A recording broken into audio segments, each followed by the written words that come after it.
Our top story tonight, the sentencing of Chad Doerman. He is the Clermont County man who took his .22 caliber rifle and shot his 3 little boys to death, injured his ex-wife.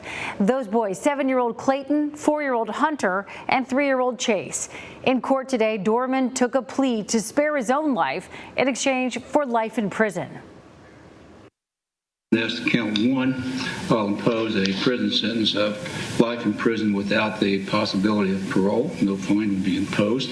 As to count 2, it'll be a life prison term without the chance of parole. And count 3, it'll be life in prison without the possibility of parole.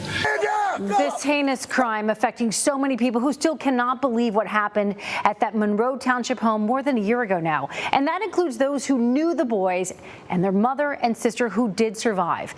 WCPO 9 News reporter Sean Delancey talked with them and tells us how they're being remembered tonight. A lot has changed since Chad Doerman killed his 3 boys. The heinous act forever altering the area. I met New Richmond Youth Sports Association President Krsitin Bennett here at the ball fields now dedicated to the Doerman boys in the days immediately following their shooting, as the community scrambled to find some way to help those still alive. The community was just reeling with everything that had gone on. Bennett and others initially mobilized support for Laura, Doerman's now ex-wife, and Alexis, his stepdaughter. The boys' jerseys are now retired. Hunter, number 7, Clayton, 99, Chase, too young to play at just 3 years old, the number 1 fan. We always just ask everybody to go out, play ball, use the hashtag, play catch for the Doerman boys. You know, because again, our goal was always to remember who they were. Get your hand out of here. Before the tragic day, Doerman was arrested and taken to jail. Alexis played on these fields too. Through a speaker, she told Doerman softball's never been the same, never would be, in her victim impact statement. And Chad, when you go to bed every single night, I want you to know that when you took those 3 boys' lives away, you took mine and you took my mom's. As Doerman cried, she told him she'd never forgive him. But because of the life he'd given her before the shooting, but I will never hate you. Friday's plea eliminates the need for further court cases. The family accepted it.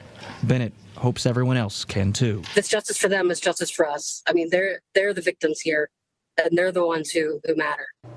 Now, Bennett says the banners honoring the boys will be rehung around these ball fields before the next season, and they'll continue to make improvements there, including a new scoreboard to go in next month. Sean, so we watched this court proceeding together, you and I.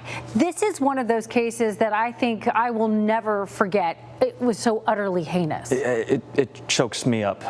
It's something that's actually stuck with me over the course of the last year, especially since, as a new father, I found out that we were expecting just about a month before all this happened, and those victim impact statements really hit you in the chest.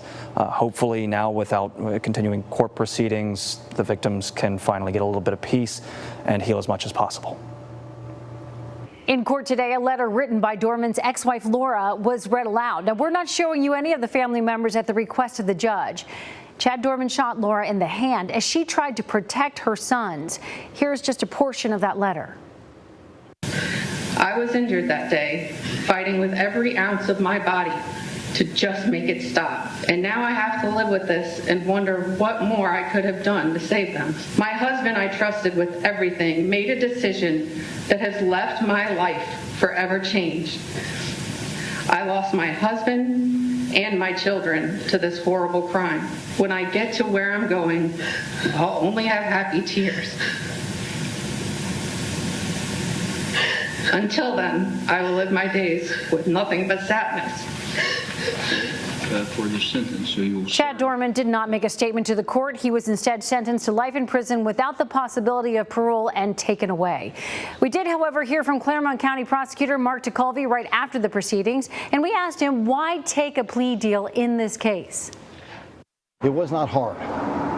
It was the right decision to do justice for these little boys, for Clayton, for Hunter, and for Chase.